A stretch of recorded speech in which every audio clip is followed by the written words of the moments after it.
Ah, c'est moi.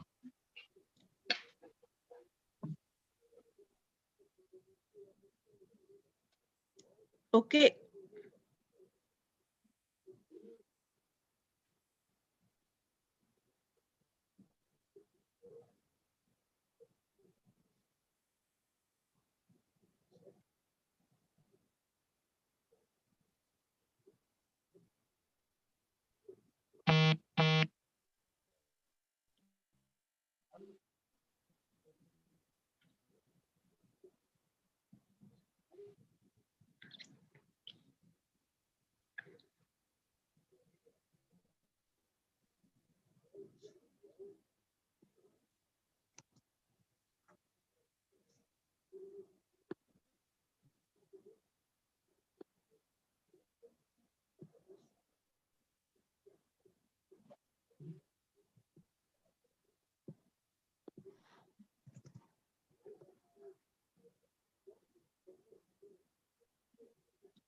C'est bon. Tu m'entends, Fatem Sarah? Tu m'entends? C'est bon? Alors, on va démarrer. Alors, bienvenue à tous et à toutes. Je suis très heureuse de vous retrouver dans notre rendez-vous senior où on reçoit habituellement des professionnels. Donc, ils sont là pour répondre à vos questions.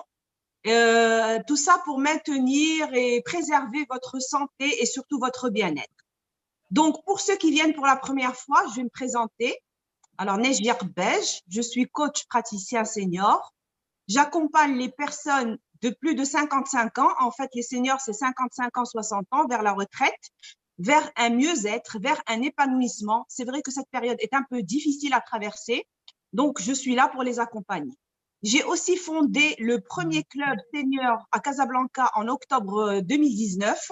Donc, dans ce club, on fait des chorales, on fait des groupes de discussion, on fait des sorties, on a beaucoup de choses de programmées. Malheureusement, on a eu le Covid qui est arrivé, donc on a dû stopper pour un petit moment. Inch'Allah, on attend les jours meilleurs, mais il y a beaucoup de choses programmées. Donc, entre-temps, heureusement, il y a Zoom. Comme ça nous fait rester les uns proches des autres. Alors, moi, j'ai toujours vécu entourée de magnifiques seniors qui m'ont beaucoup, beaucoup apporté. Je connais parfaitement leurs besoins, leurs ressentis. Et j'aimerais que nous prenions tous conscience de leur importance dans nos vies. On a tous de magnifiques souvenirs autour de nos seniors.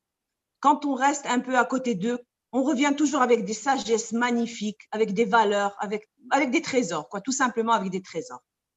Donc, si vous voulez plus d'informations, vous allez sur ma page La Maison du Bonheur, ou bien si vous voulez regarder les vidéos qui ont été faites précédemment avec des professionnels, c'est sur la page YouTube, même chose, La Maison du Bonheur.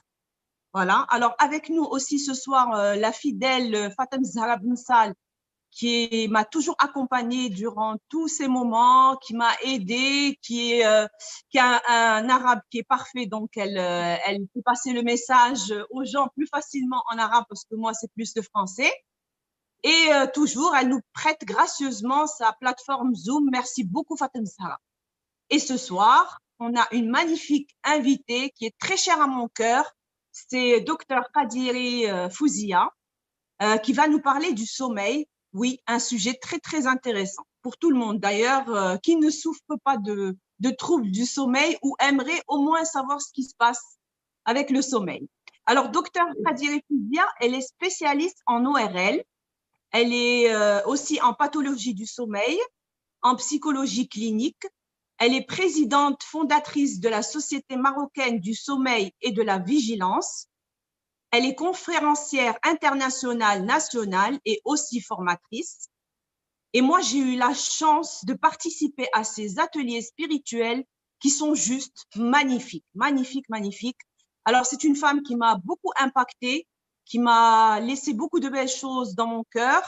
Et d'ailleurs, j'ai toujours pensé à programmer à la Maison du Bonheur des ateliers avec elle, mais malheureusement, il y a eu le Covid encore une fois.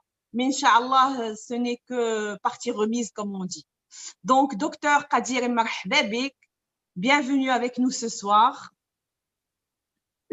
Merci beaucoup, Najia. Merci pour ces gentils mots qui me vont droit au cœur, qui augmentent la vibration de notre champ énergétique. Vous savez que même si on n'est pas tous ensemble, eh ben, nous sommes quand même reliés. Et ces mots vraiment me touchent énormément. Je te remercie infiniment. Et je voudrais à mon tour te féliciter pour tout ce que tu fais. C'est vrai qu'on a tendance à oublier un petit peu nos seniors. Peut-être pas autant qu'on pourrait le penser parce que, alhamdoulilah, on a encore des valeurs familiales, on a encore des valeurs sociales qui sont extrêmement importantes et qui fait que, bon, on reste quand même attaché à nos seniors avec le respect qu'on leur doit, mais de penser aussi à leur préparer quelque chose pour leur bien-être, c'est formidable. Vraiment, je te félicite pour ça. Merci. Et donc, je vais rentrer au vif du sujet parce que je pense qu'il y a beaucoup de questions, c'est ce que vous m'avez dit, et que vous voudrez que ça soit plus interactif. Et je voudrais juste rappeler quand même que le sommeil, effectivement, est très important.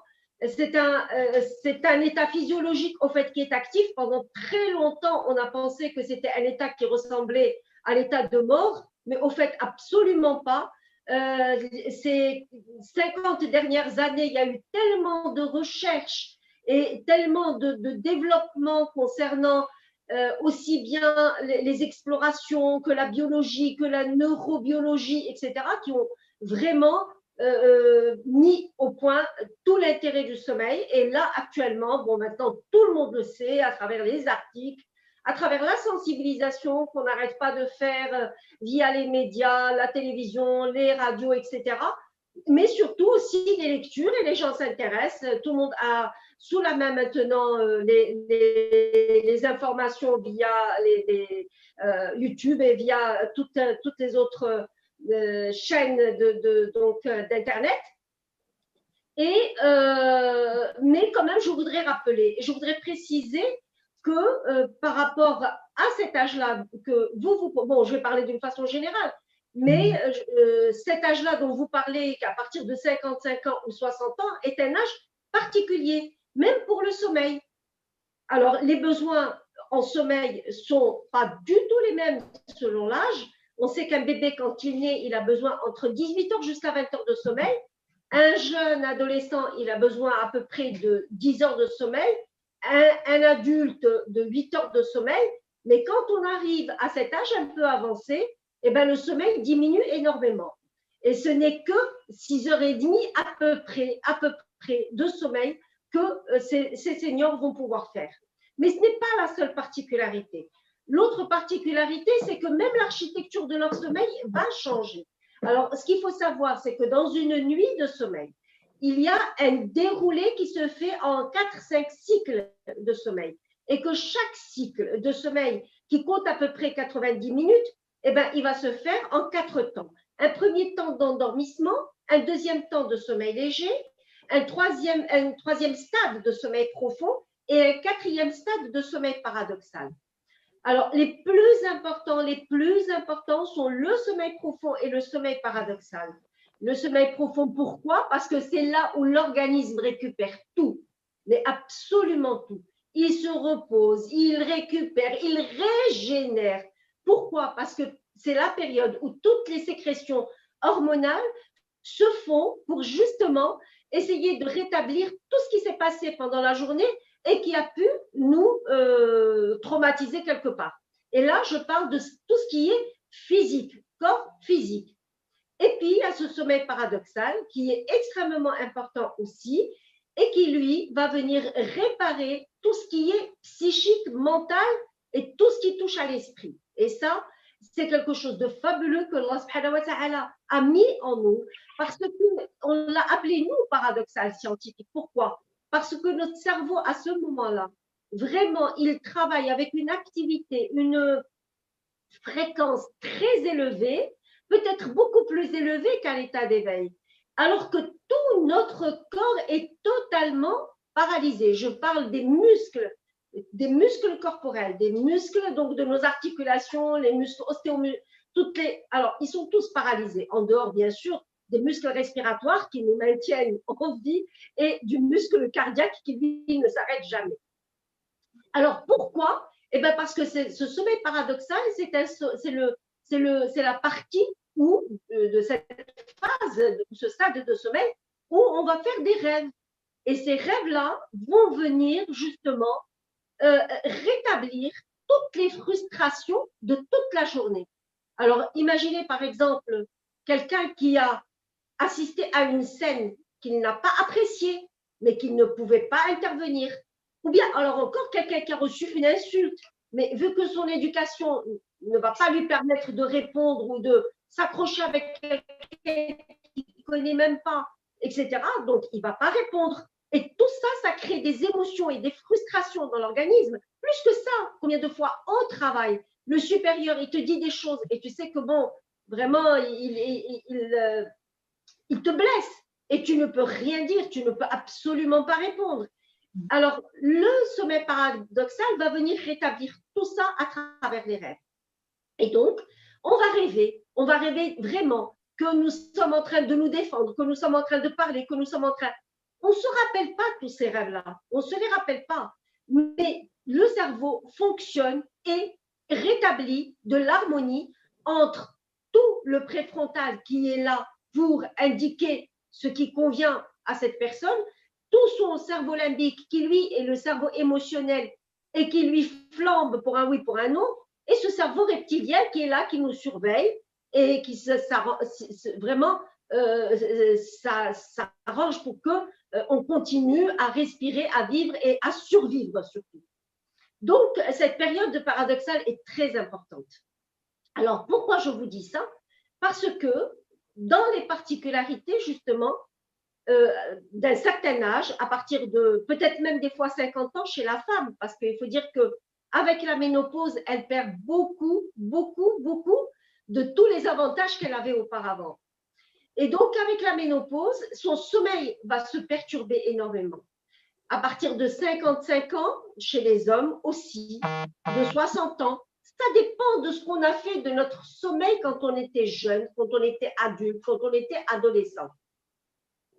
Et là, quand je m'adresserai de façon préventive, je m'adresserai à la jeune population qui a besoin vraiment de préserver son sommeil pour s'assurer que par la suite, il n'y aura pas de problème. Alors, qu'est-ce qui se passe chez ces gens-là? Ce qui se passe, c'est que la mélatonine, qui est l'hormone du sommeil et qui normalement doit induire le sommeil et nous aider à nous endormir, eh ben, son taux va baisser avec l'âge. Eh ben, comme la vue baisse, comme l'audition baisse, eh ben, notre horloge biologique qui, elle, est à l'origine de la sécrétion de qui commande plutôt cette hormone, eh ben, elle aussi, elle va un petit peu baisser en activité.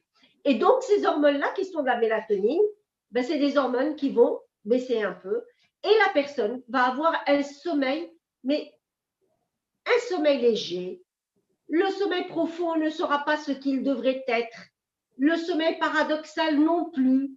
Et puis, on va voir apparaître des réveils au milieu de nuit, des réveils qui devraient être tolérés normalement s'ils ne dépassent pas une fois, deux fois, et qui ne dépassent pas 30 minutes. Mais là, ça va être des réveils qui sont très longs. Et donc, la personne, elle va se retrouver dans la plainte de l'insomnie. Alors, la plainte de l'insomnie, elle va engendrer une grosse problématique thérapeutique. Pourquoi?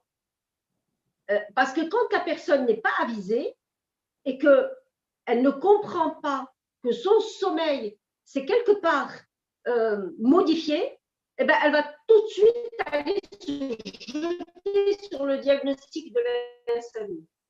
Et ça se voit d'autant plus que la personne vit avec des gens plus jeunes.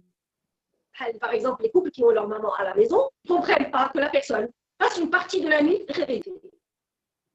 Ces gens-là, non seulement ils vont avoir une baisse de cette mélatonine qui est l'hormone du sommeil, mais en plus, ils vont décaler la sécrétion de cette mélatonine qui induit le sommeil. Et ils vont la libérer dans l'organisme un peu plus tôt, ce qui fait que ces gens-là auront besoin de dormir beaucoup plus tôt qu'habituellement. Et c'est ce qu'on appelle le syndrome d'avance de retard de sommeil, qu'on voit chez les personnes âgées.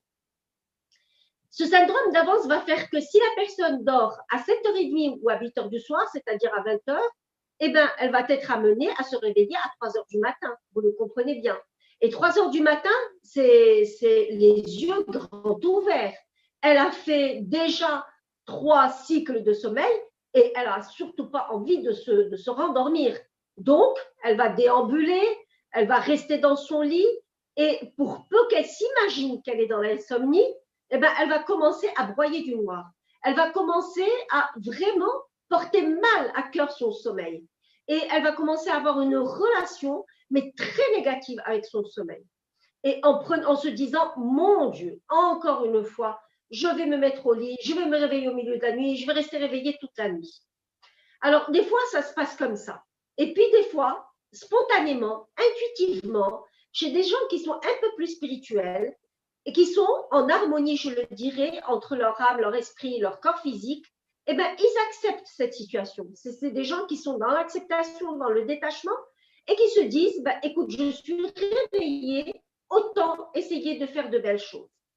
Et dans notre société, on l'a vécu, on le sait, combien de fois on s'est réveillé au milieu de la nuit et on a trouvé la lumière de la chambre de nos parents allumée et ils avaient le livre, le Coran entre les mains. Et c'était pour eux un moment béni de pouvoir lire. Et vraiment, mais ces gens-là, ils ont parfaitement raison, parce que de toute façon, qu'ils lisent ou qu'ils ne lisent pas, qu'ils fassent quoi que ce soit, c'est une période où ils vont rester réveillés. Au point où, par exemple, en Chine, tous les bâtiments où habitent les vieux veufs, alors ça se voit surtout chez les personnes qui restent seules dans la solitude. Chez les vieux veufs, etc., eh ben, un code au niveau de leur fenêtre ou leur porte-fenêtre, un code entre le vert et le rouge. Dès qu'ils sont en rouge, on sait que la personne elle est en train de dormir, mais quand ils se réveillent, eh ben, ils allument tout de suite leur code vert, ce qui donne l'information au voisin qu'il est réveillé, et donc le voisin comprend parfaitement qu'il peut prendre ses cartes, son petit gâteau, et aller rejoindre le voisin d'en face, parce que lui aussi il est réveillé, le temps de discuter un petit peu, de jouer une partie de cartes, etc., que le sommeil revienne, et ils vont à nouveau aller redormir. Mais bon, on est encore bien loin de tout ça. Alors, l'erreur à ne pas commettre, et ça j'insiste dès le début, je ne veux pas attendre à la fin pour le dire, j'insiste dès le début, c'est que les enfants chez qui habitent ses parents, ou les parents eux-mêmes, qu'ils ne s'imaginent pas que c'est une insomnie, qu'ils ne s'imaginent pas que c'est de l'angoisse ou qu'ils sont en train de faire une dépression. Non, et d'aller voir un médecin pour demander qu'on leur prescrive des hypnotiques, qu'on leur prescrive des anxiolytiques. Ça, c'est la grosse erreur à ne pas commettre. Parce qu'on s'est rendu compte que ce sont des produits dont l'évolution se faisait forcément pour la personne vers l'Alzheimer. Et là, il y a des études qui ont été faites et effectivement, la preuve est là. Qui statistiquement, quand ils se réveillent au milieu de la nuit, comme ils sont sous hypnotiques, sous anxiolytiques, que ce sont des psychotropes, eh bien, ils vont tituber. Et beaucoup de gens tombent comme ça dans la salle de bain au moment où ils vont aller dans la salle de bain. Ils tombent, ils glissent et ils se font une fracture du col du fémur et ils y passent. Ils se relèvent très difficilement par rapport à cette fracture du col du fémur. Donc, on insiste énormément. Et si vraiment vous sortez juste cette soirée avec cette recommandation de ne pas mettre les personnes âgées sous hypnotique, sous anti-anxiolytiques, ça serait magnifique, vraiment magnifique. Alors maintenant, revenons à ce sommeil. Le sommeil est important, on le sait. Les gens qui n'ont pas suffisamment dormi, eh ben, les études le montrent, ils vont faire de l'hypertension artérielle, ils vont faire du diabète, ils vont faire de l'obésité, ils vont faire des troubles neurologiques et ils vont faire de l'anxiété et de la dépression. D'accord? Maintenant, on se pose la question et on se dit, qu'est-ce qui se passe? Pourquoi il ne dort pas? Eh bien, quand on cherche chez les gens de plus de 50 ans ou 55 ans, ou chez les gens qui ont pris la retraite, on se rend compte qu'ils sont très mal organisés pendant leur journée. Mal organisés veut dire quoi? Veut dire que c'est des gens, soit qu'ils font des siestes inappropriées, ils sont à la retraite, alors ils dorment l'après-midi pendant 2 heures, 3 heures, ou bien alors ils commencent à faire des grasses matinées jusqu'à 10 heures, 11 heures, et à ce moment-là, ça retentit forcément sur le sommeil de la nuit. Alors, ça, c'est une erreur vraiment à ne pas commettre. La deuxième erreur à ne pas commettre, c'est de vraiment se mettre disons, en inactivité totale. Et quand je dis inactivité, ça touche aussi bien l'inactivité intellectuelle que l'inactivité physique. Alors, et pour ça, il faut vraiment combattre la sédentarité et se dire, j'ai besoin de bouger, j'ai besoin de faire ma marche, j'ai besoin de nourrir mon esprit parce qu'il ne faut pas qu'il s'arrête. Alors, rappelons quand même une chose très importante. Rappelons que le corps, ce n'est pas une structure figée. Le cerveau n'est pas une structure figée. Le corps, comme l'esprit, comme le cerveau, eh ben, ce sont des processus évolutifs. C'est-à-dire que même à 60 ans, si on décide de commencer à faire une formation intellectuelle, eh ben, nous sommes aptes à réseaux neuronaux qui peuvent se faire. Et le cerveau, il est apte à faire tout ça. Alors, l'idée que les cellules nerveuses qui meurent ne se régénèrent plus, je parle des cellules cérébrales, des cellules nerveuses, eh ben, elle est totalement fausse.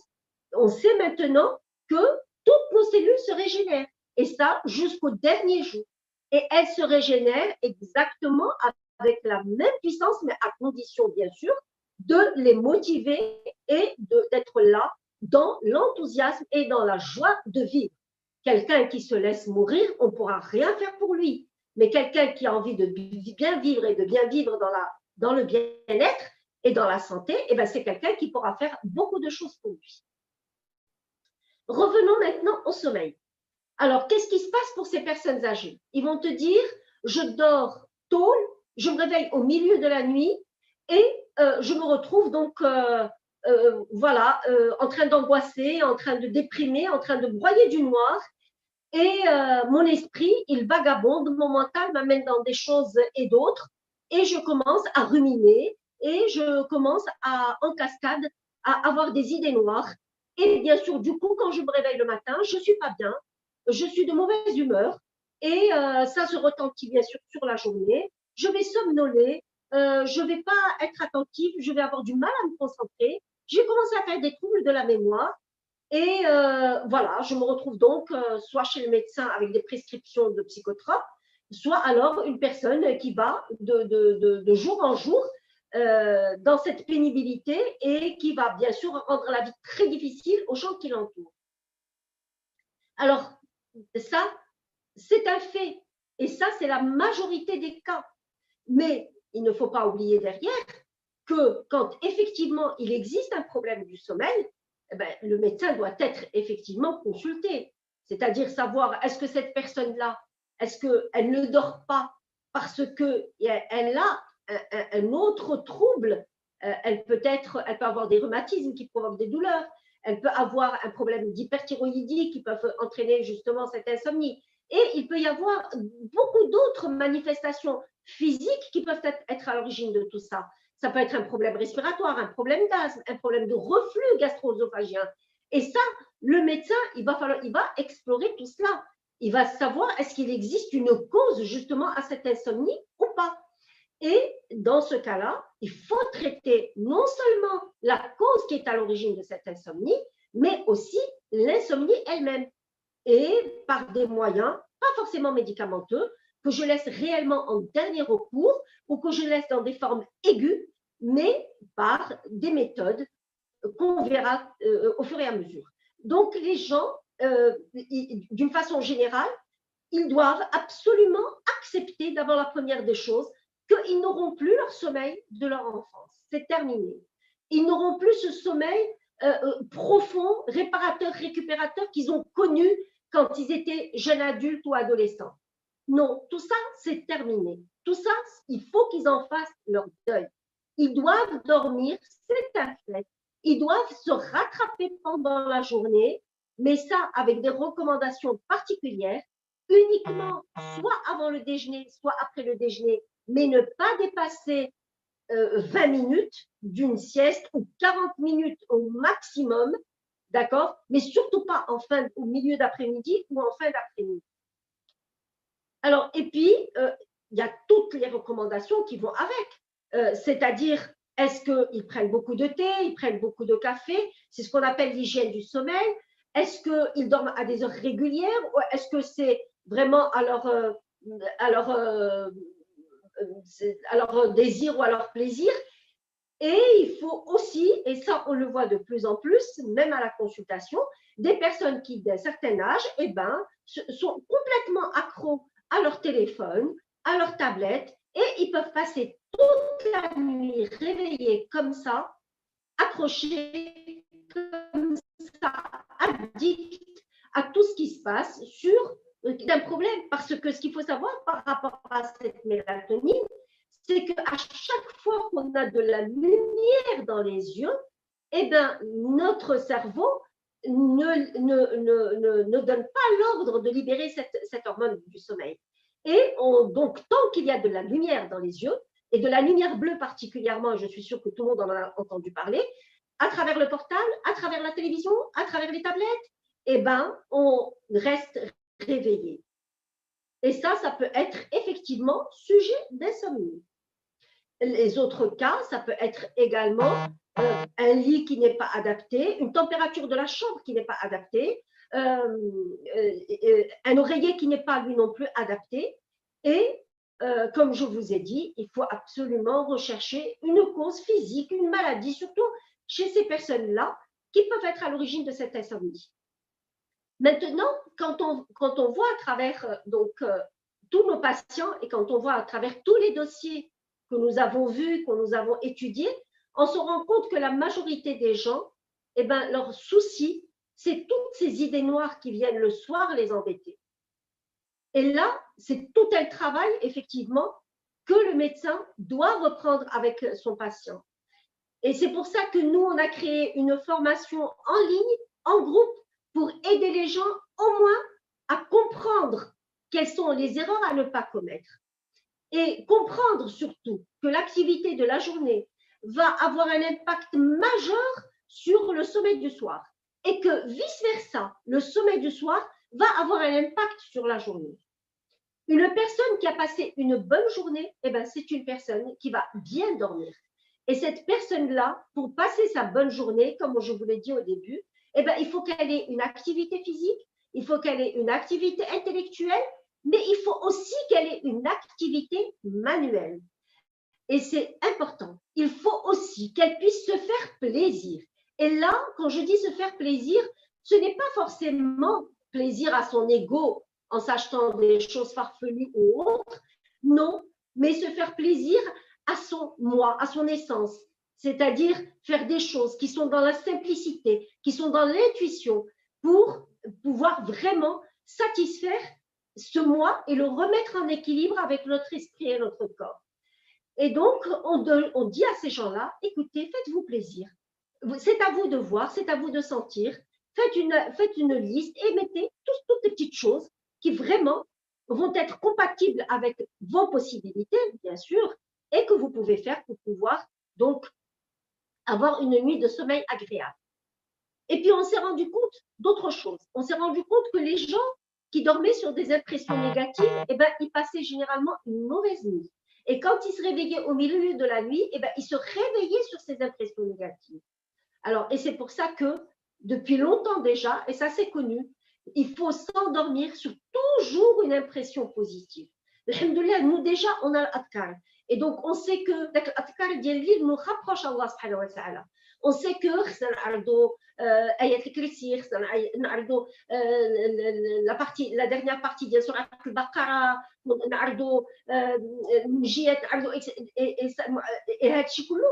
ça nous aide effectivement à dormir. Mais des fois, les émotions sont très fortes.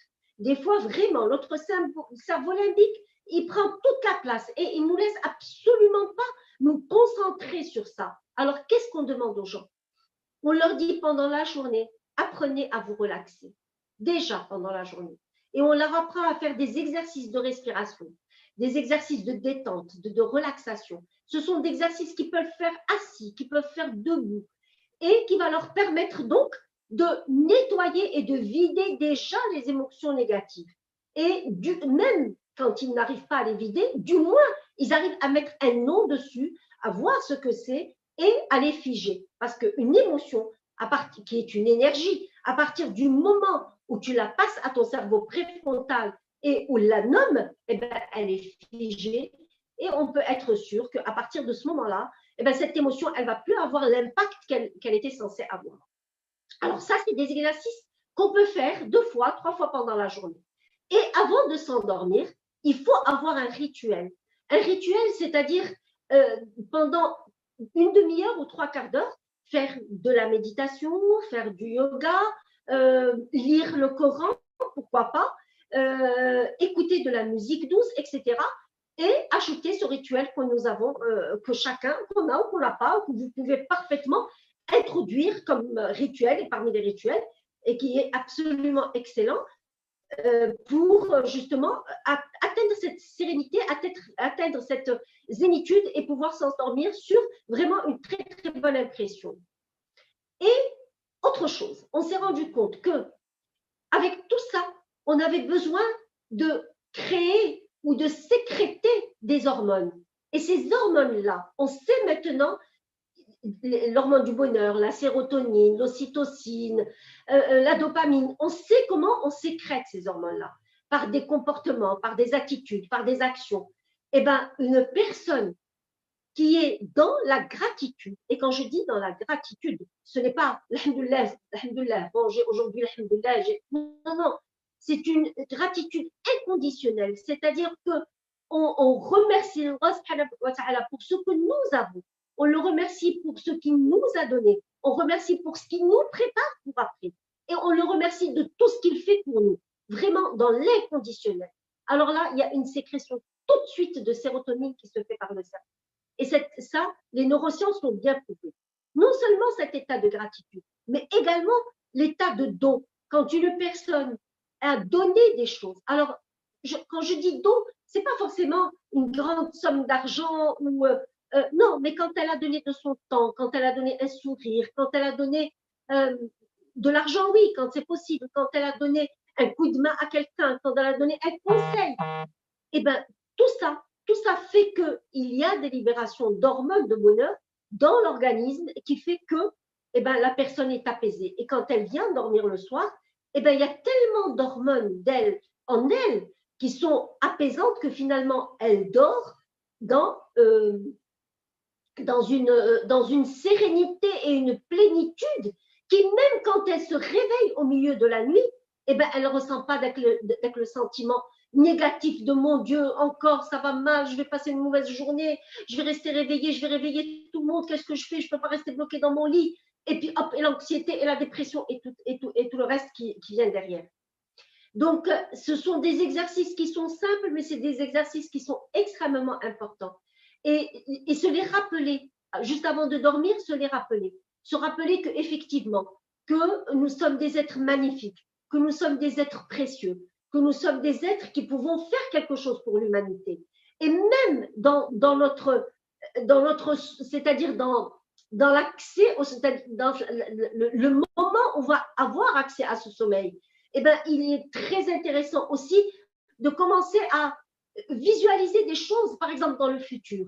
Alors, moi, ce que j'aimerais, c'est que si j'avais la possibilité, eh ben, je ferais ça pour l'humanité, je ferais ça. Pourquoi? Parce que tout de suite, à partir de là, on augmente nos vibrations et on arrive à satisfaire notre âme, on arrive à satisfaire vraiment et à se mettre en harmonie avec l'univers. Et on dort, mais vraiment dans les meilleures circonstances et dans les meilleures conditions. Je vais vous rappeler quelque chose qui se disait chez nous, le Coran, et qui a été prouvé maintenant scientifiquement. C'est que et elle va, bon, mais on sait qu'elle sort et on sait qu'elle va rencontrer certainement d'autres âmes. Mais maintenant qu'on connaît très très bien toute la physique quantique, la physique énergétique, on comprend même la médecine qui englobe tout ça, eh ben, on comprend qu'une âme, quand elle dort dans des hautes vibrations, elle va se réveiller, même quand la personne se réveille, eh ben, elle va la retrouver dans de hautes vibrations. Et quand elle quitte ce corps alors qu'elle est dans de hautes vibrations, parce qu'elle a eu, avant de dormir, elle a eu ce sentiment de pardon, elle a eu ce sentiment de joie qui l'a envahi, elle a eu ce sentiment de bonheur, d'enthousiasme pour le lendemain, à se dire, bon, demain je vais faire ceci, je vais faire cela, etc. Et bien, c'est tout ça qu'on demande, de telle sorte à ce que même quand l'âme la quitte, elle va la quitter avec de hautes vibrations et cette âme rencontrera peut-être d'autres âmes, mais dans de hautes vibrations. Elle ne va pas rencontrer des âmes lugubres, mais ça va être moi je ne veux pas, mais vraiment, si je parle scientifiquement ou énergétiquement, ça ne peut être que ça et pas autre chose. Donc, tout ce moment d'endormissement est un moment très important. Mais la journée aussi est également importante. Maintenant, ça c'est l'insomnie. Ça c'est quand il y a de l'angoisse, quand il y a un mental qui est très fort et qui ne te laisse pas dormir, ou un esprit qui est mal structuré et qui te tourmente. Effectivement, ça c'est des choses qui peuvent se voir. Mais il ne faut pas oublier qu'il y a des maladies quand même qui surviennent chez ces personnes âgées. Des maladies qui sont vraiment particulières au sommeil, comme le syndrome d'apnée obstructive du sommeil. Ce sont des ronflements qui se terminent par un arrêt respiratoire. C'est tout simple. Et c'est l'apnée. Alors ça, c'est des troubles du sommeil où vraiment, il faut prendre en charge convenablement la personne. C'est-à-dire faire un enregistrement de sommeil, puis ensuite voir le traitement adapté. Et il y a plusieurs traitements, alors, mais il n'y a pas que ça. Il y a d'autres pathologies. Il y a par exemple le syndrome de jambes sans repos, qu'on voit beaucoup chez les personnes âgées aussi, particulièrement les femmes, et qui nécessite aussi une prise en charge particulière. Donc, on ne va pas tout mettre sur le compte de l'angoisse, etc., mais on va dire que quand même, si la personne, déjà, elle arrive à éliminer beaucoup de choses négatives, elle peut mieux se concentrer sur elle, elle peut mieux se concentrer sur son soi intérieur et comprendre ce qui se passe en elle et savoir elle-même aider le médecin à poser un diagnostic exact et non pas lui dire je passe de très mauvaises nuits, je fais de l'insomnie, vraiment je vais mal et je suis en train de déprimer.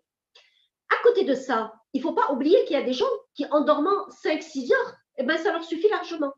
Et ils passent de très bonnes journées. Et on se pose la question, on se dit, mais enfin, c'est pas possible. La personne, elle a dormi vers, je sais pas, vers 9h ou vers 10h du soir, elle s'est réveillée à 4h du matin, et depuis 4h du matin, elle est là, elle est réveillée, elle est bien, elle passe une très bonne journée, elle est active, elle bouge, etc. Et ben, c'est des personnes qui sont peut-être courtes dormeurs, parce que nous n'avons pas les mêmes besoins au sommeil. Alors, il y a des gens qui sont courts dormeurs, ils se suffisent de 5-6 heures, mais il y a des gens qui ont besoin de plus de 8 heures, 9 heures, 10 heures de sommeil. Et là aussi, il faut savoir écouter son corps et répondre justement aux besoins de ce corps pour éviter que des maladies s'installent. À côté de ça, c'est des gens aussi qui sont très souvent dans des pathologies les plus fréquentes, diabète, hypertension artérielle, maladie cardiaque, rhumatismale, etc., etc. Et j'en ai parlé, qu'il faut bien sûr traiter. Mais ces gens-là, quand ils sont traités, il ne faut pas oublier que certains médicaments peuvent eux-mêmes être à l'origine de l'insomnie. Alors, imaginez si c'est un médicament qui est à l'origine de l'insomnie et que la personne ajoute d'autres médicaments pour éviter cette insomnie. Qu'est-ce que ça fait comme logique médicale? Aucune. Donc, il faut absolument en parler à son médecin traitant et voir, est-ce qu'au lieu de prendre le comprimé le soir, par exemple, est-ce qu'il ne serait pas plus intéressant de le prendre le matin? C'est ce qu'on appelle la chronothérapie, c'est-à-dire adapter la prise médicamenteuse à notre sommeil et à un moment particulier de la journée. Donc, moi, c'est en gros ce que j'ai à vous dire. Alors, comme il y a beaucoup de questions, je vais vous laisser poser toutes les questions et on reprendra au fur et à mesure et on apportera d'autres précisions s'il le faut.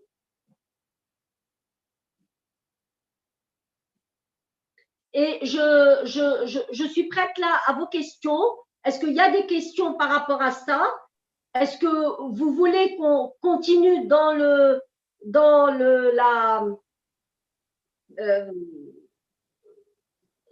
conférence ou est-ce que vous préférez qu'on réponde à des questions? Vous m'avez dit que vous Alors, avez... on a quelques questions sur le chat. Je vais les lire. Najia, tu veux les lire? Tu veux les prendre ou là je le fais? Yalla, ok. Alors, on a...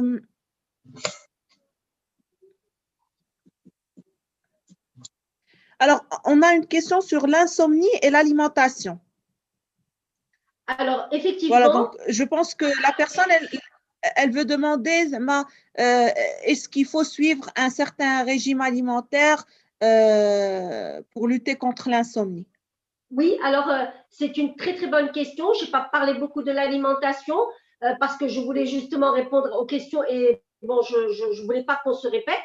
Alors, ce qu'il faut savoir, c'est que comme ce que je vous ai dit, il y a des produits qui sont excitants, comme le thé, le café, et ça, on préconise qu'à partir de 14 heures, on ne prenne plus ni thé ni café et que même pendant la matinée, même le thé et le café qu'on va prendre, qu'ils soient vraiment en petite dose, de telle sorte, surtout pour les gens qui sont réellement insomniaques. Alors, ça, d'une chose. Mais il faut savoir aussi que les chocolats, les colas, la cigarette, l'alcool, le cannabis, eh ben, tout ça, effectivement, peuvent donner des troubles du sommeil et entraîner une insomnie. Alors, il y a également certains agrumes. Il y a des gens qui ont une très, très grande sensibilité à la vitamine C et qui rapportent que manger une mandarine ou une demi-orange peut vraiment les laisser réveiller toute la nuit. Et ça, il faut faire très attention aussi. C'est pour ça qu'il faut être à l'écoute de son corps. Mais d'une façon générale, qu'est-ce qu'on dit? On dit que le repas du soir doit être un repas pas trop gras, pas trop glucides, c'est-à-dire pas trop sucré, d'accord? Qu'il n'y ait pas trop de viande et que ça soit un repas avec donc des produits laitiers, des légumes et parmi les fruits que je préconise pour les personnes qui ne sont ni diabétiques et qui peuvent, c'est vraiment les bananes. Elles contiennent du magnésium, elles sont consistantes, donc ça peut vraiment, disons, assouvir la faim d'une personne. Et il ne faut pas que ce repas soit trop près du moment d'aller de se mettre au lit. Parce qu'il faut s'imaginer que quand on mange, eh ben, il y a cette digestion. Et cette digestion-là, elle va nous demander de l'énergie.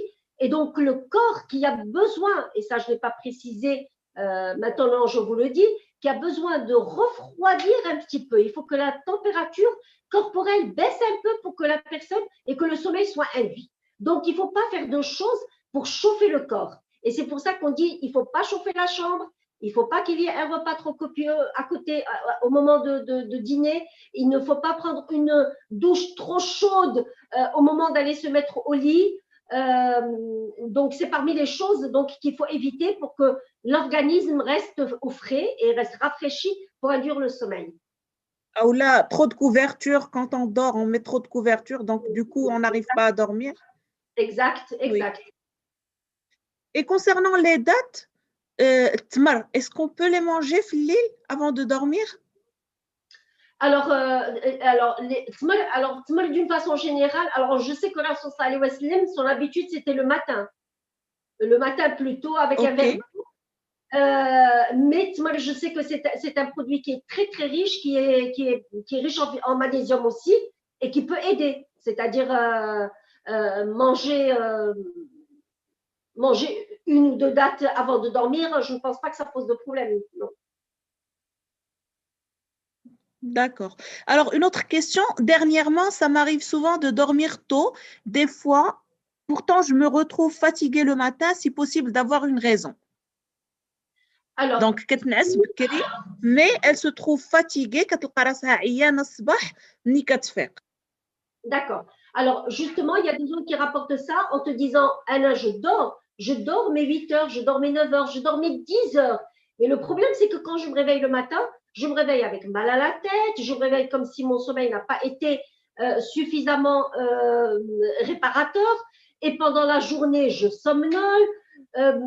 Il m'arrive des fois de m'endormir comme ça spontanément alors que quelqu'un est assis à côté de moi en train de me parler. Je me sens très fatiguée. Alors là, justement, il faut voir. Alors, il faut voir, est-ce que cette personne ronfle? C'est la première des questions que je pose.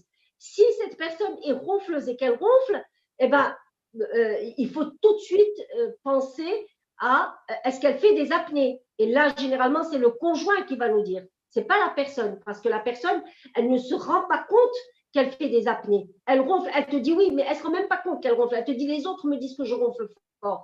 Et quand elle fait des apnées, eh ben, à un moment donné, l'oxygène ne passe plus dans l'organisme. Et donc, le cerveau qui n'est plus oxygéné, il va se réveiller pour dire à la personne, réveille-toi, tu es en train de mourir, tu vas arrêter de respirer.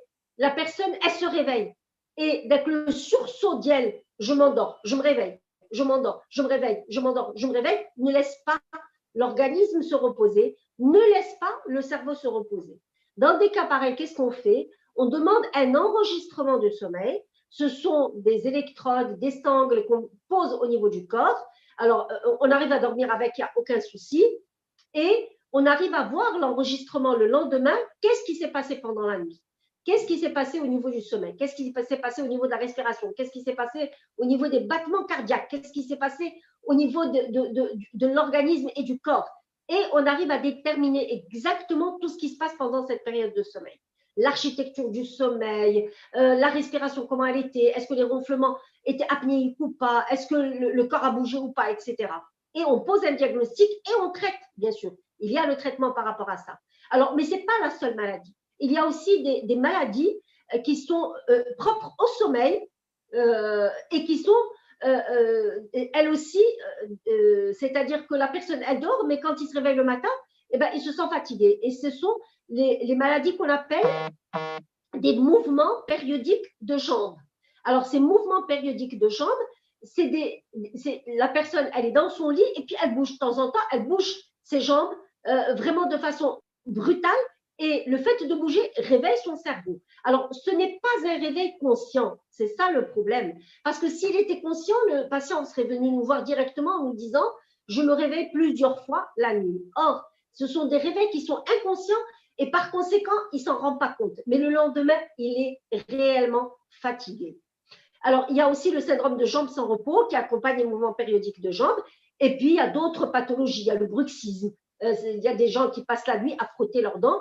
Et là aussi, ça peut leur faire passer de mauvaises nuits. Il y a des gens qui font des cauchemars. Il y a des gens qui, effectivement, ça peut leur faire passer de très, très mauvaises nuits et se sentir le lendemain fatigué. Il faut dire qu'il y a beaucoup de choses, subhanallah al-azim, qui peuvent arriver, mais la personne n'arrive pas, ou elle n'est pas consciente de les choses. Et peut-être que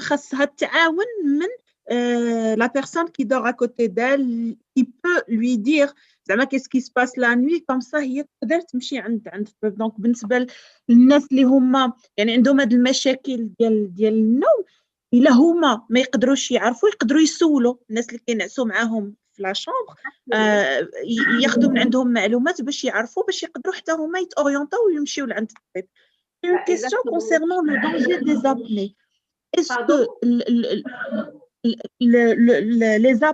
les apnées du sommeil, est-ce que la seule chose qui arrive, c'est que la personne ne se sent pas ou se sent fatiguée le matin, ou il y a d'autres dangers اللي يقدروا يوقعوا, par exemple, je sais pas, la personne peut mourir ou هي ناعسة ou là. Alors,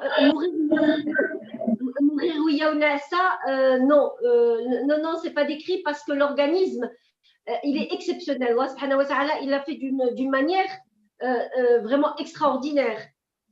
Donc, non, pas ça du tout. Mais par contre, il y a beaucoup de maladies qui vont se greffer sur ce syndrome d'apnée du sommeil s'il n'est pas traité. On va voir des gens, par exemple, faire de l'hypertension artérielle, mais une hypertension artérielle qui ne régresse pas au traitement. Elle va faire, par exemple, un diabète, mais qui ne réagit pas très bien à son traitement.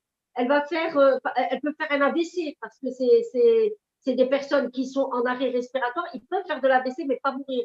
C'est-à-dire, ils vont peut-être mourir après de leur AVC, mais ils ne vont pas mourir dans leur sommeil.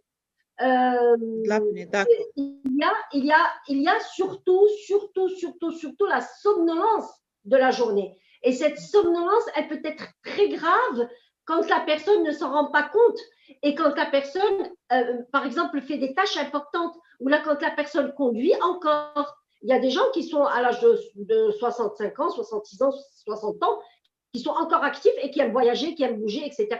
Et là, ils peuvent faire des somnolences avec un endormissement au volant. Et ça, c'est extrêmement grave parce qu'il y a beaucoup d'accidents.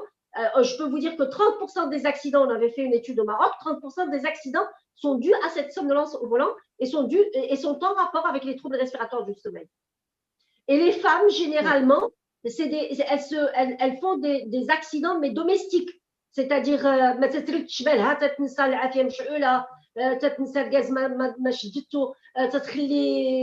vous comprenez, c'est plutôt des accidents, mais de type domestique parce que il y a baisse de la mémoire, il y a une irritabilité, et ça crée effectivement beaucoup de problèmes d'humeur aussi.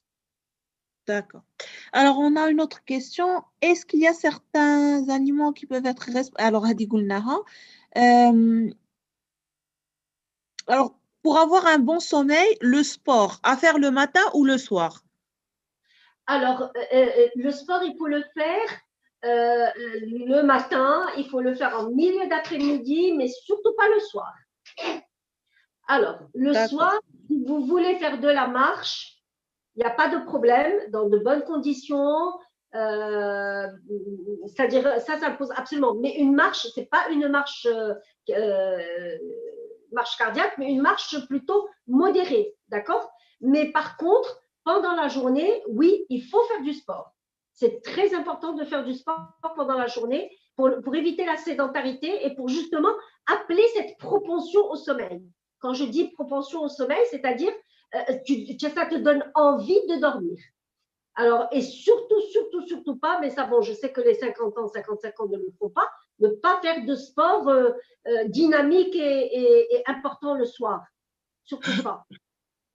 D'accord. Ok. Alors, une autre question.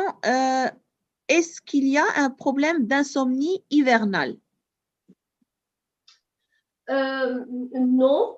Non, pas forcément. Au contraire, en hiver, on doit hiberner et en hiver, on doit dormir plus qu'en été. Nous sommes avant tout des animaux et notre corps, voilà, la nuit tombe plus tôt. Et comme cette mélatonine dont je vous ai parlé, qui est donc sous l'égide de notre horloge biologique, elle est sensible à la lumière du jour, et nous sommes censés dormir un peu plus en hiver.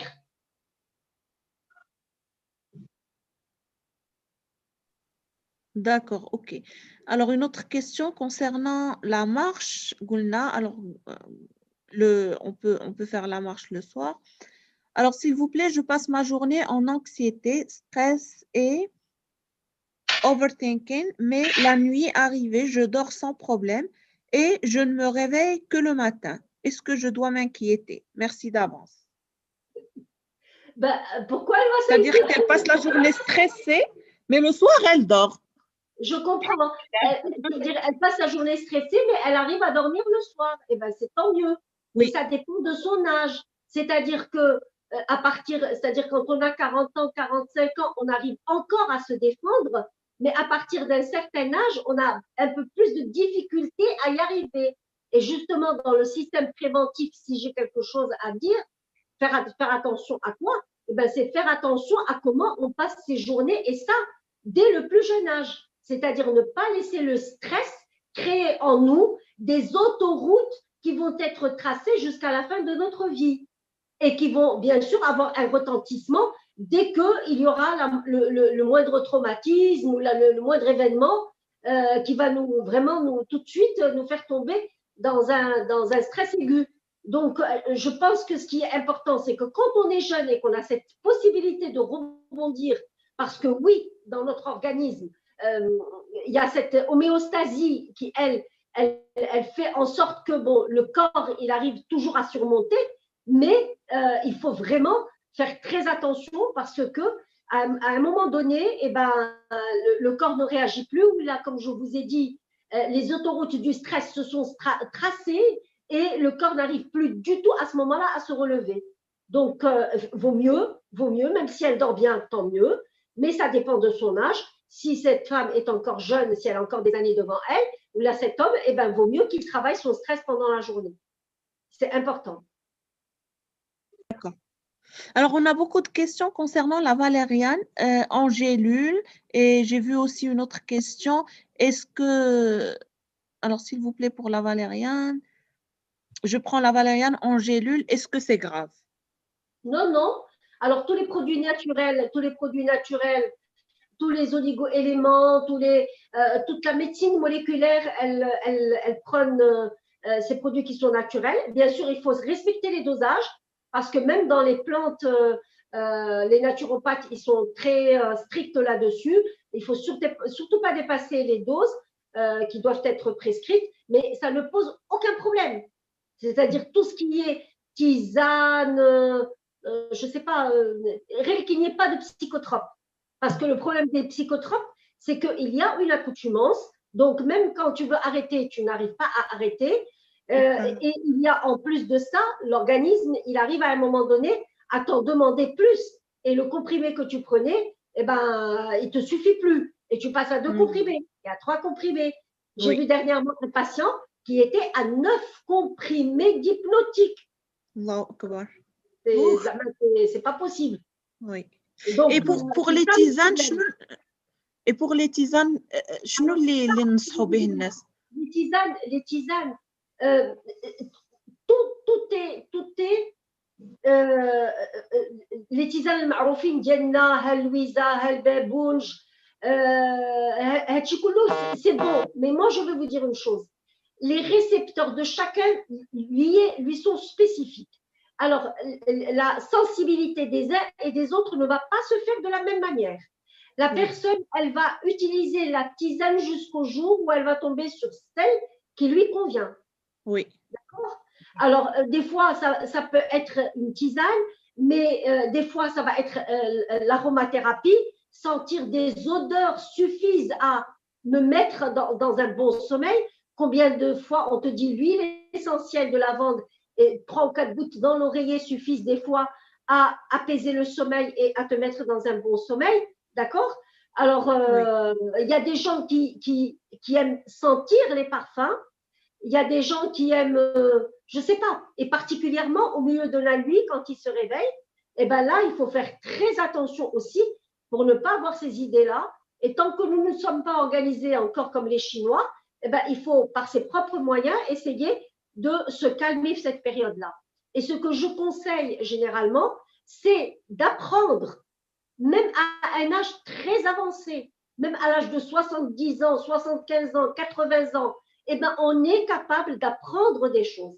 Et quand la personne, elle peut apprendre le Coran, c'est magnifique. Et quand elle ne peut pas, qu'elle apprenne des fables en français, en arabe, des poésies, peu importe, l'essentiel, c'est qu'elle apprenne. Allège, parce que quand elle va apprendre, le cerveau va essayer d'apporter un maximum de sommeil, un maximum de sommeil paradoxal. Et ce sommeil paradoxal, il baisse avec l'âge. Et on en a besoin. Les personnes âgées ont besoin de ce sommeil paradoxal. Donc, le fait d'apprendre, c'est les enfants, parce qu'ils ont passé la journée à apprendre des choses. Et le cerveau, il te dit, non, là maintenant, ça y est, je suis, moi maintenant, il faut que je récupère. C'est comme la personne qui physiquement, elle s'est vraiment dépensée pendant la journée. Et bien, quand tu te dépenses intellectuellement pendant la journée et que tu es dans l'apprentissage, eh ben, le cerveau, pour asseoir, pour ancrer cet apprentissage, il a besoin du sommeil paradoxal. Et ça, les personnes âgées en ont besoin et c'est vraiment magnifique. Et qu'est-ce qui nous ramène à quoi? Il nous ramène à que quand on se réveille au milieu de la nuit, eh ben, on profite pour réciter ce que nous avons appris.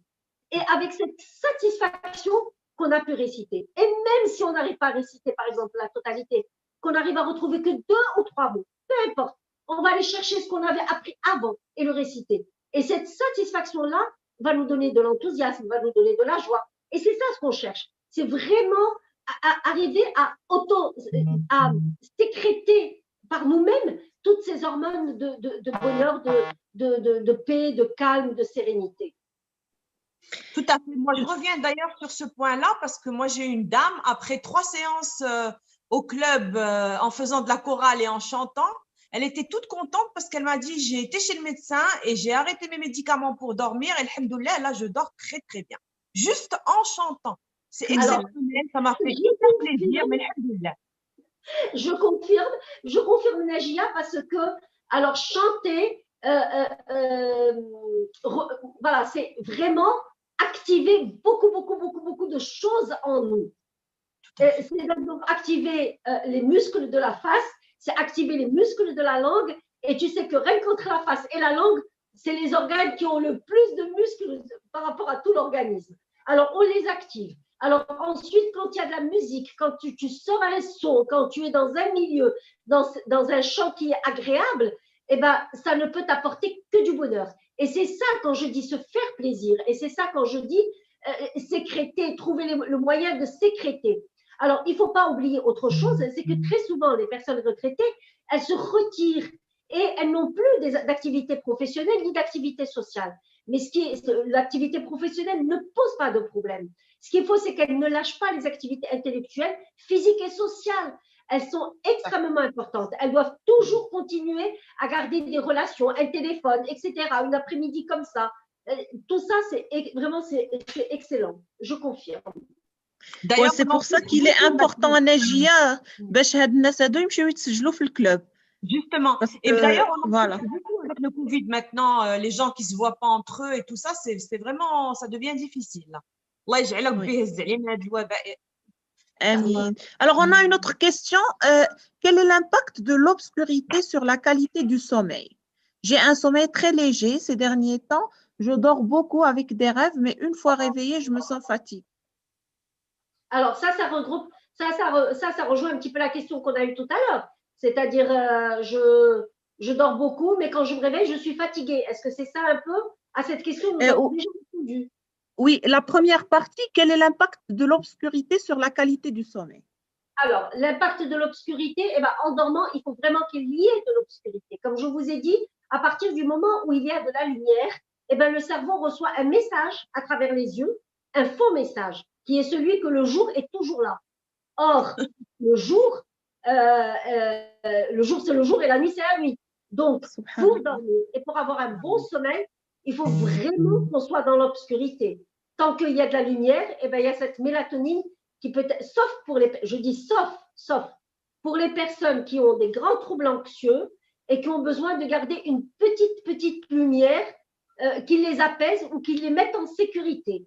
Eh ben, ces gens-là, moi, je dirais qu'il y a moyen de guérir ça aussi par des exercices particuliers, thérapeutiques et cognitifs, et qui vont les aider à dépasser ce stade-là.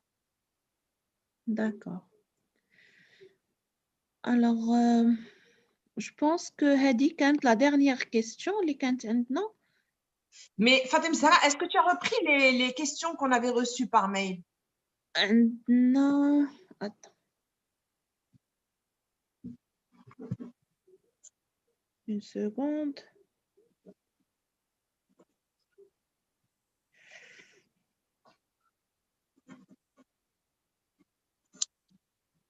Alors, je vais, entre-temps, pendant que Fatem Zahra voit s'il y a encore d'autres questions qui voudraient être posées ou auxquelles on voudrait qu'on réponde. Alors, je voudrais parler d'un sujet extrêmement important. Alors, quand je dis activité, quand je te dis pas de sédentarité, je dis que la personne, particulièrement la femme qui arrive à l'âge de la ménopause, elle doit faire en sorte, et c'est vraiment essentiel pour elle, de garder un poids santé. Ça, c'est essentiel. Parce qu'à partir de là, effectivement, elle va diminuer de moitié les chances de faire certaines maladies. Menhoum le diabète, menhoum le syndrome d'apnée du sommeil, ou menhoum beaucoup d'autres maladies. Menhoum l'hypertension artérielle, menhoum des maladies. Donc, vraiment, c'est une recommandation pour les femmes essentiellement, les femmes qui sont arrivées à la ménopause. Faites en sorte de garder un poids santé.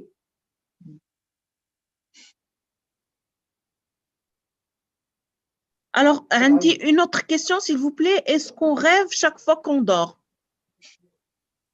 On rêve à chaque fois qu'on passe par le sommeil paradoxal. Oui. C'est comme ça que nous sommes, c'est comme ça que Allah subhanahu wa ta'ala nous a fait. Oui. Parce que avec le sommeil paradoxal, comme je vous ai expliqué, il vient pour rétablir toutes les frustrations qui se sont passées pendant la journée, toutes les anomalies qu'il pouvait y avoir, tous les ressentis, parce que des fois, un événement, tu as ressenti une émotion, tu as une émotion en toi. Tu es en train de regarder un film et avec le film, il a créé en toi beaucoup d'émotions. Le phénomène. L'émotion, elle a créé et libéré et sécrété les hormones, les mêmes que celles où tu devais sécréter si tu avais vécu la situation en tant que telle et en tant que réalité. D'accord? Donc, les émotions et les pensées, c'est vraiment un point essentiel et très important. Et c'est à travers justement toutes ces émotions, toutes ces pensées que le sommeil paradoxal vient pour rétablir les frustrations. D'ailleurs, quand une personne ne dort pas, la première des choses qu'elle fait, c'est quoi? C'est de l'angoisse, c'est de la dépression. Tout de suite, elle lèche. Parce qu'elle n'a pas eu le temps d'apporter à son cerveau le temps qu'il lui faut pour rétablir ses frustrations. Et le cerveau travaille, je vous ai dit, il travaille énormément pendant la période paradoxale. C'est là où il arrange tout. Alors, pendant le sommeil profond, c'est le corps d'Yenna. Et s'il y a une fracture, une blessure, une plaie, etc., elle se cicatrise, elle régénère et tout. Mais au niveau du cerveau, au niveau des émotions particulièrement, c'est le sommeil paradoxal. Il est extrêmement important et tout le monde rêve. On ne s'en rappelle pas, on s'en rappelle des fois, mais pendant toute… Là, on le sait parce que quand on enregistre le sommeil, on voit comment le cerveau travaille dès que la période rédique. Et il ne travaille que par les rêves. ولكن واش تقدر تكون لا بيرسون يعني هي مني فقط هي elle voit qu'elle n'a pas fait de rêve par exemple فقط الصباح وانا je suis sûre et certaine que ما حلمتش mais peut-être que non c'est juste que انا ما حسيتش mais رانا وصلت لهذاك le sommeil paradoxal c'est ça? Oui, tout à fait. C'est-à-dire qu'on ne se rappelle pas de tous nos rêves. On ne se rappelle pas de tous nos rêves. On ne peut pas se rappeler de tous nos rêves. Les seuls rêves dont on se rappelle, ce sont les rêves lisan fiqo, juste au moment où nous sommes en train de faire le rêve. Et on ne se rappelle que de la partie l'khrania. Oui. Et le rêve, c'est un monde vraiment… c'est un autre monde. Je ne sais pas comment on dit. C'est une vision informationnelle. Est-ce que c'est un message divin? Est-ce que c'est réellement un rêve juste pour rétablir, alors ce que je vous ai dit, toutes les émotions qu'on a eues pendant la journée? Alors ça, c'est encore tout un domaine de discussion. Alors, j'ai vu une question. Alors, s'il vous plaît, la question relative au problème de ronflement. Feinahia. Bon.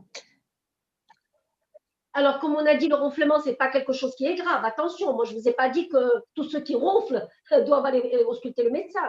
Pas du tout. Le ronflement, c'est quelque chose qui dérange le conjoint, qui dérange les gens qui habitent avec toi. C'est tout. Mais par contre, si par exemple, quelqu'un qui ronfle et qui dort et qui sent que son sommeil n'a pas été réparateur, quelqu'un qui ronfle et que quelqu'un qui a dormi à côté de lui rapporte qu'il s'est arrêté de respirer pendant son sommeil, là, oui, il faut explorer et il faut voir qu'est-ce qui se passe.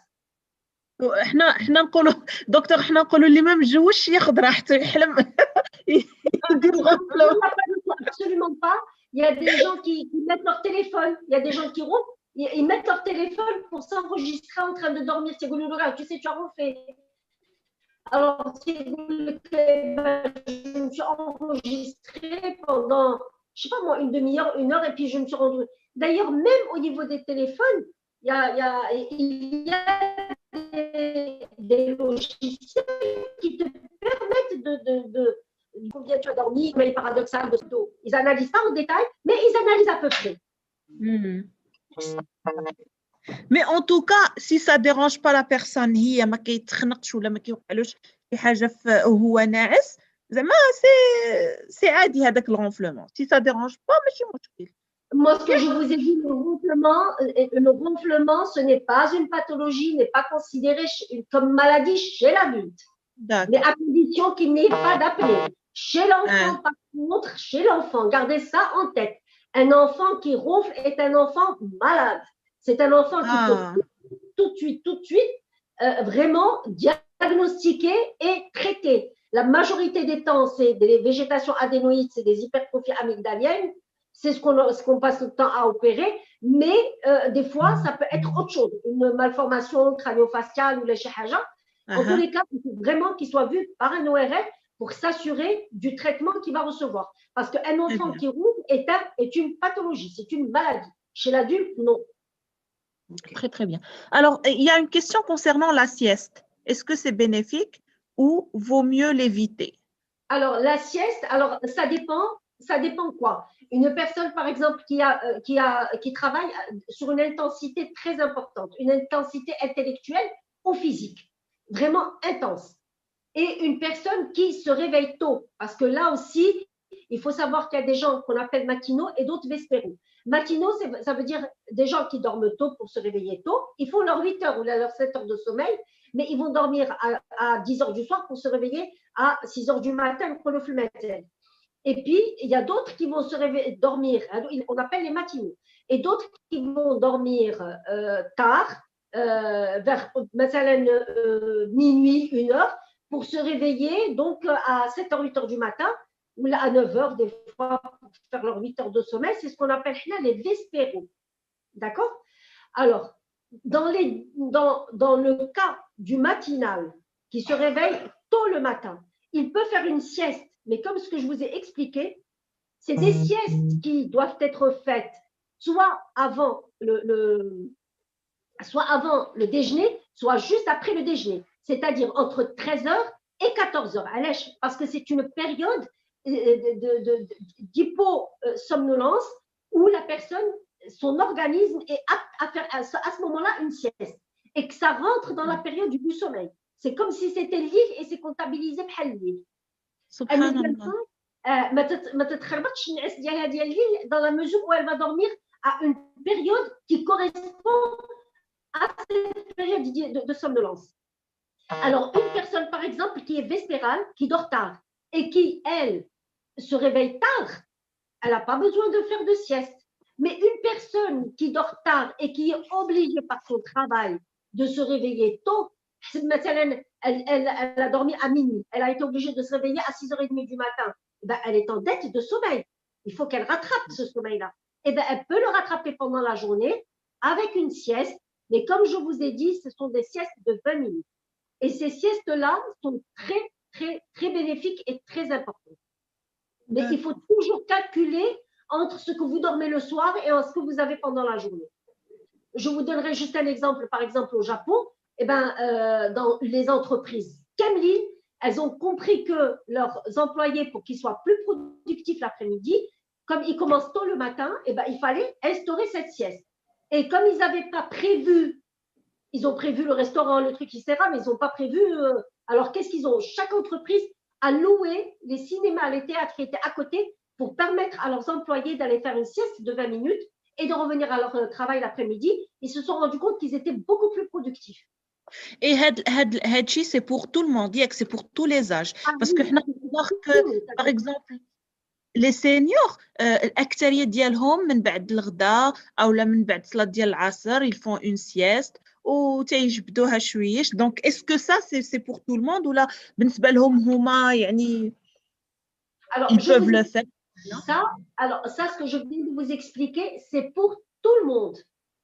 Tout le monde, d'accord. Le problème des seniors, c'est que comme ils sont à la retraite et qu'ils sont à la maison, ils ont tendance à faire des siestes, ce qu'on appelle inappropriées. C'est-à-dire, ils commencent à dormir à n'importe quel moment. باش يصلي الفجر جاي نعس مع 10 غادي ولا مع 9 غادي يمشي ينعس 9 يشد الصباح كامل صافي راه قلب نعسو صاي سي بارتي. ولا مثلا بغى ينعس تغدى قال لك اصبر ننعس وبقى جاك داك النعاس فات العصر وعليه غادي يوصل نعس واحد ساعتين ولا 3 ساعات مشات النعاس ديال الديك. دونك سي سكون ابل حنا دي سيست inappropriées. La sieste, oui, elle est intéressante, mais à condition qu'elle respecte la durée. Il ne faut pas dépasser les 20 minutes, 40 minutes. Et la tranche d'heure, c'est-à-dire entre 13h et 14h. Très bien. Alors, on a une question Naya, concernant la ménopause. Tout à l'heure, vous avez dit, vous avez recommandé à ces femmes de garder un poids santé. Alors, la personne, elle veut savoir qu'est-ce que vous voulez dire par un poids santé.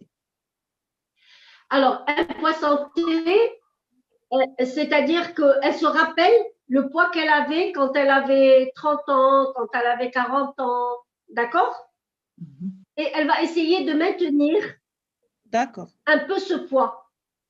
Elle sera autorisée à prendre quelques kilos avec la ménopause, mais c'est des kilos qui doivent être vraiment mesurés. إلا جيتك من واحد الحاجة واحدة أخرى غادي نقول لك من عام لعام إلا كانت معروضة ولبست اللبسة ديالها وحزمت بالمضمة كان سو تروف با أوبليجي كل عام تزيد فيها 2 سنتيمتر ولا تخيط تكشطة جديدة. Excellent repère. Excellent repère. أنا تقول لك غير المضمة ما خصهاش تبقى غادية وهي تتوسع فيها. D'accord. C'est ça ce que je veux dire. Très bien. Alors, une autre question. Je me réveille toujours à 6h30. Je ne fais pas de sieste et malheureusement, je dors mal. 6h30 toute la journée, l'insan waqf, je pense que c'est normal maintenant. Alors là, pas forcément. Alors, dans des cas pareils, regarde ce qu'on fait. On donne des agendas du sommeil.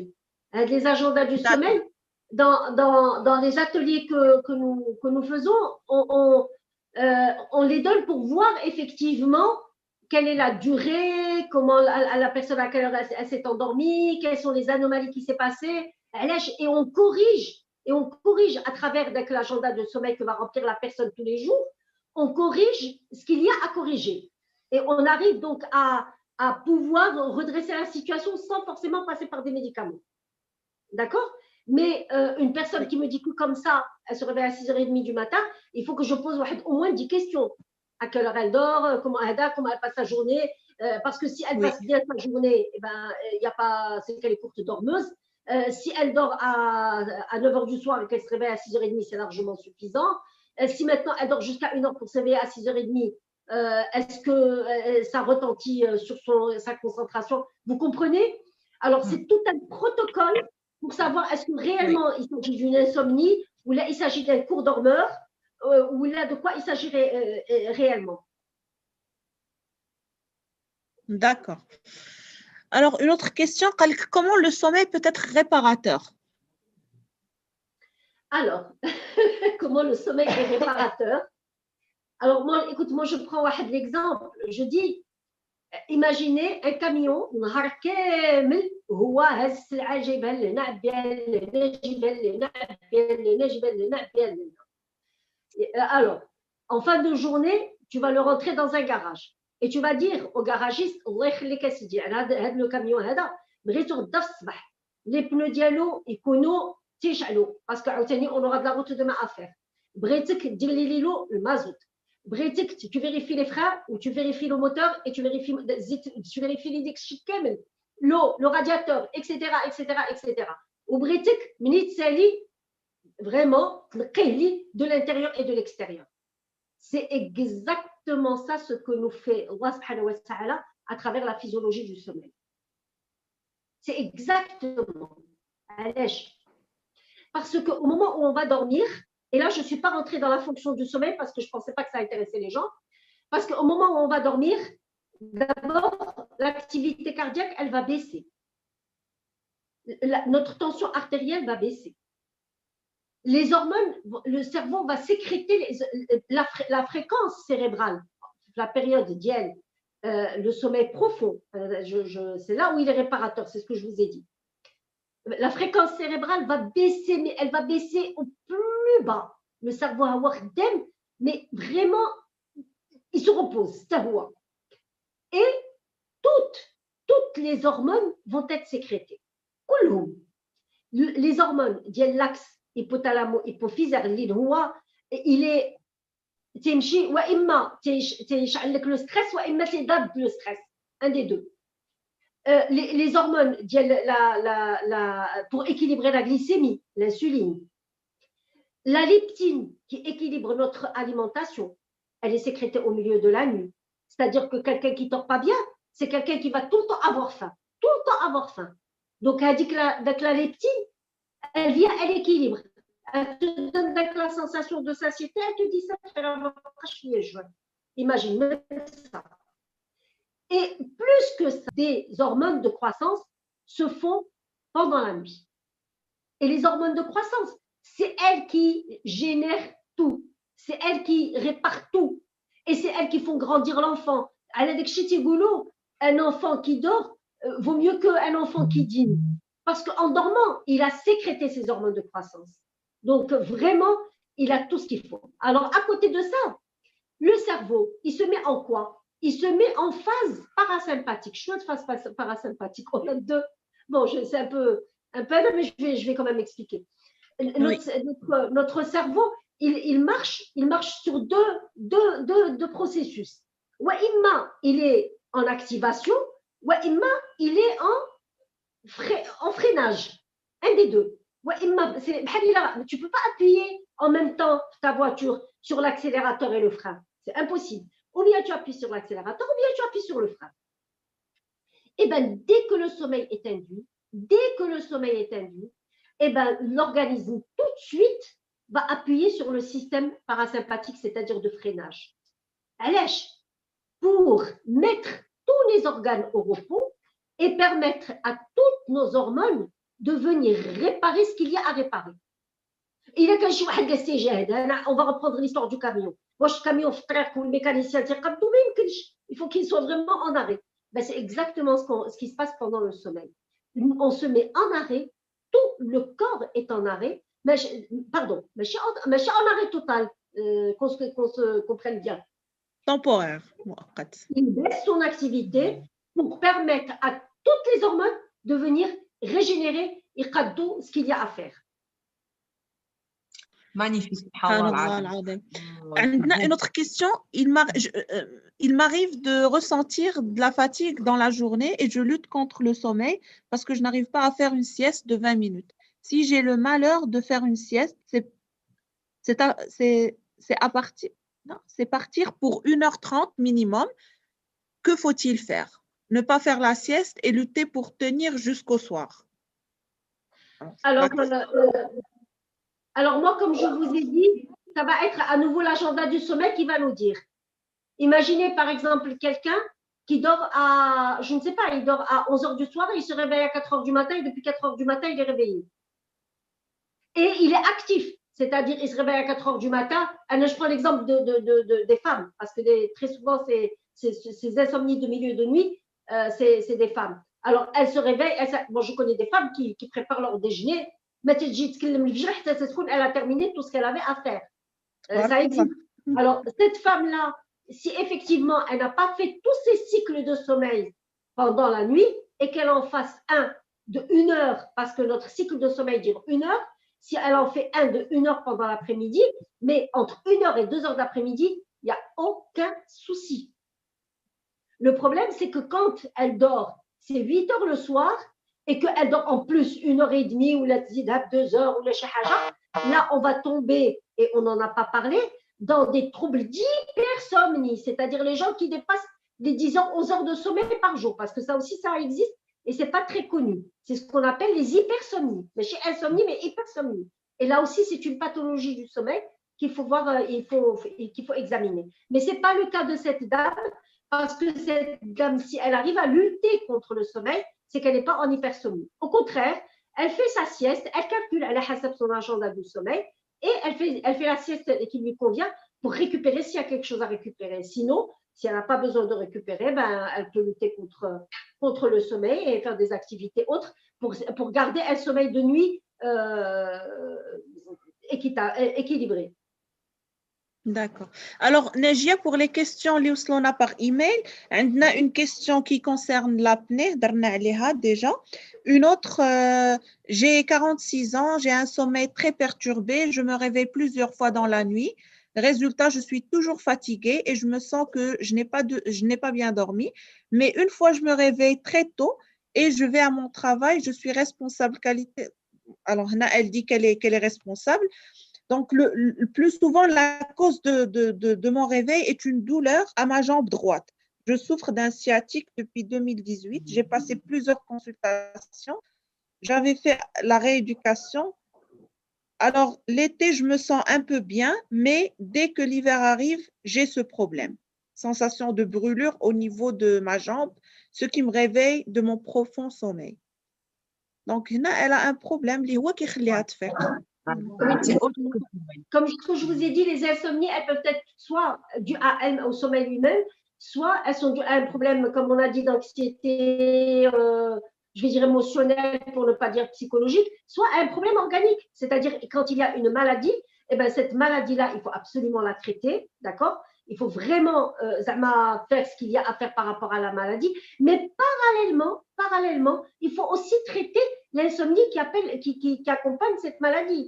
C'est-à-dire, parce que très souvent, il y a beaucoup de gens qui, même une fois qu'ils ont traité leur pathologie, eh ben, ils se retrouvent dans une situation, ce qu'on appelle des insomnies